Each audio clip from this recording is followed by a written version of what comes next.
We want to have a future that is inspiring and exciting.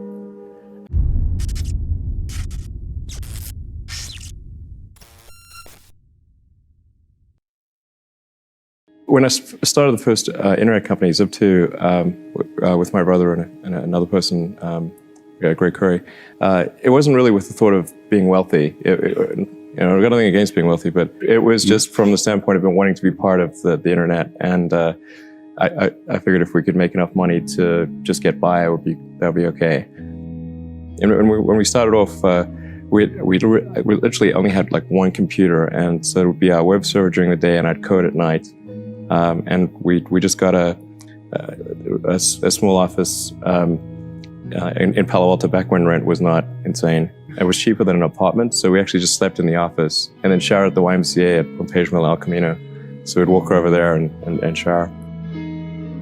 Really liking what you do, whatever area that you get into, given that even if you're the best, there's always a chance of failure.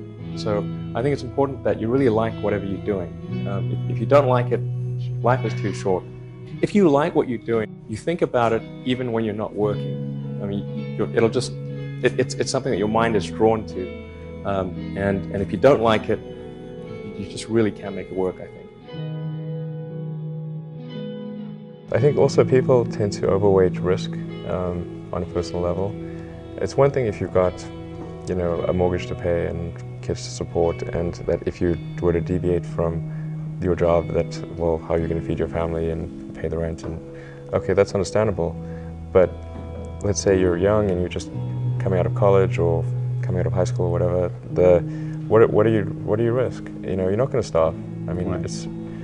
It's really certainly not in any kind of modern economy. It's so easy to earn enough money just to live somewhere and eat food. Very easy to do. So I don't know what are they afraid of? They're mostly afraid of failure, I think. But people should be less risk averse when there's not much at risk. Tesla really faced this threat of death due to the Model 3 production ramp. Essentially, the company was bleeding money like crazy, and just if we didn't solve these problems in a very short period of time, we would die.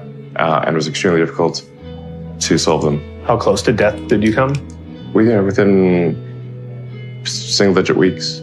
22 hours a day, or how many hours? I was working, so 7 days a week, sleeping in the factory. I worked in the paint shop, general assembly, body shop. You ever worry about yourself imploding? Like it's just too much? Absolutely. No one should put this many hours into work. This is not good. And people should not work this hard. They should not do this. It's very painful. Painful in what sense? It hurts my brain and my heart. So this is not recommended for anyone. I just did it because if I didn't do it, then good chance Tesla would die. We want to have a future that is inspiring and exciting. And what are the things that you find inspiring and exciting about the future? And I think a future where we are a spacefaring civilization and out there among the stars, I think every kid gets excited about that. You don't even need to teach them. They just get it. It's like instinctive. And so it's very important for us to have reasons to be excited about life. Like when you wake up in the morning, it can't just be about problems. It's got to be more than that. So, I think a future where you can say, hey, even if it's not you, there's going to be people out there we can have a base on the moon. We're going to have a city on Mars, maybe go further, moons of Jupiter and everything. I think that's a very exciting future. Where do you sleep tonight? Tonight's in the factory. In the factory, not in a hotel? Well, technically in a conference room in the factory, but yeah. You sleep in a conference room in the not finished factory tonight? Yeah, it gives me a good feel for what's going on. When you were in college and developing these skills, you wanted to do some things that were of benefit to humanity. Why did you think that?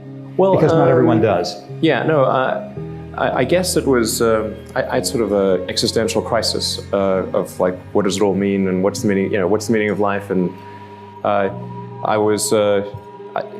had sort of dark childhood. It wasn't good.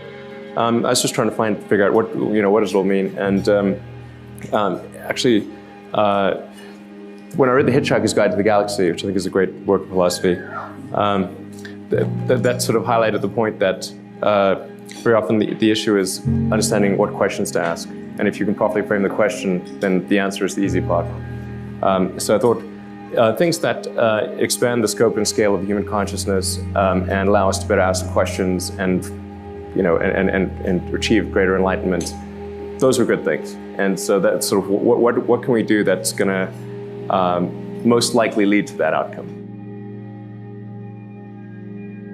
Advice I'd give to people starting companies, to entrepreneurs in general, is really focus on making a product that your customers love. It's so rare that you can buy a product and you love the product when you bought it. There are very few things that fit into that category. And if you can come up with something like that, your business will be successful for sure.